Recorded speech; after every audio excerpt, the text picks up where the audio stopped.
bachelor any longer. In fact, after his other lovers were killed,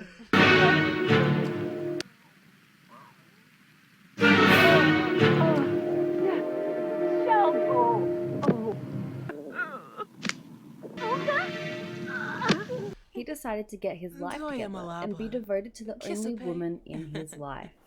His wife. Yep, Mark was a happy man. Varobi. Then again, maybe not. Oh, Whitney. Savara. When Mark got back to the house, an FBI agent was there to tell him that his ex-wife had escaped from prison, something that his current wife didn't know about.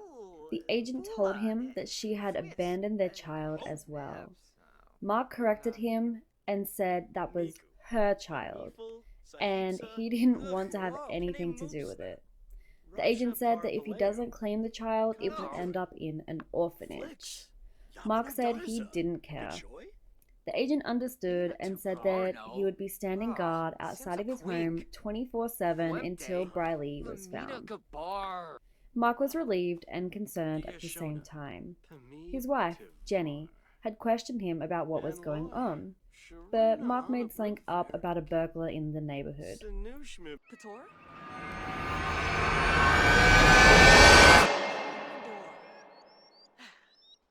Mark's restaurant was getting renovated, so he went there to clear his mind and create some paintings that he wanted hung up. That was until Becca showed up and distracted him. It was the day of Mark and Jenny's baby shower, and they had invited a few of their friends. Everyone was having a good time, until Mark received a box, and inside of it was a note that simply stated, "Congratulations, love, B." Mark didn't know what to think about it, and decided to throw it out. After the party, Jenny was exhausted and went to bed, so Mark went into his office and responded to a few emails. Mark was too focused on what he was doing to hear what had happened.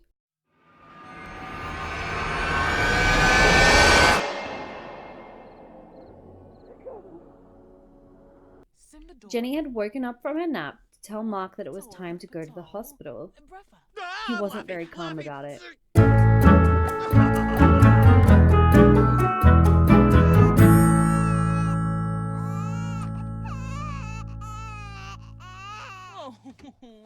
Mark and Jenny were smitten about their new bundle of joy.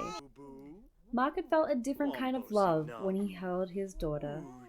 Why should Mark get to have the picture-perfect family and enjoy his baby? The baby was finally down, so Jenny and Mark decided to get some rest. Brylee picked up the baby and asked her if she wanted to come home with her. The next morning, Jenny woke up to check on the baby and found that she wasn't there. She called Mark into the room to get the agent. Mark had a lot of explaining to do. Brylee's plan was coming together. She just needed one more person to make her dreams come true. Mark. She had to think of a way for him to see that they could be the perfect family, but he wouldn't see that with Jenny in the way. She had to be dealt with by any means necessary. After leaving the police station, Jenny was beside herself and confused. Who would do this? Who would steal their baby? She questioned Mark about why the agent was stationed there to begin with, because she didn't hear anything about any burglaries. Jenny decided to take a walk to clear her head.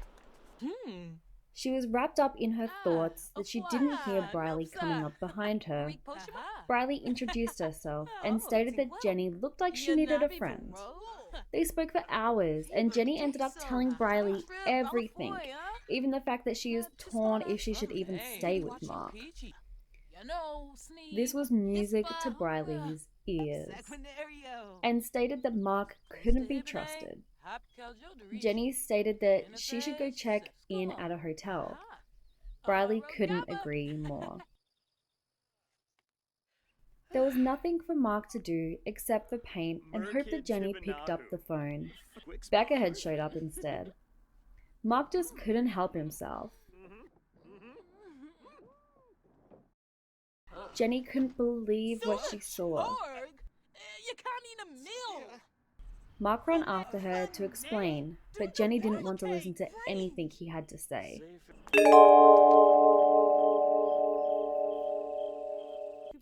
Jenny had called Brylee to meet her and told her what had happened.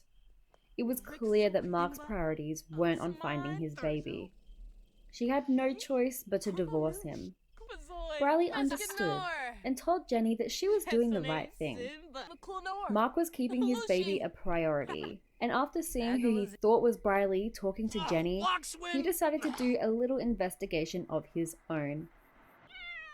The next day, he went to this home where an old woman had lived and recently had newborn items delivered. Brylee was inside telling the baby how they will be back in their real home soon. Mark had busted through the door and told Brylee that that was never going to happen. Brylee told him that he was just confused and she could make him happy. Mark told her that he was going to make sure that she would be locked up for the rest of her life. Brylee didn't agree.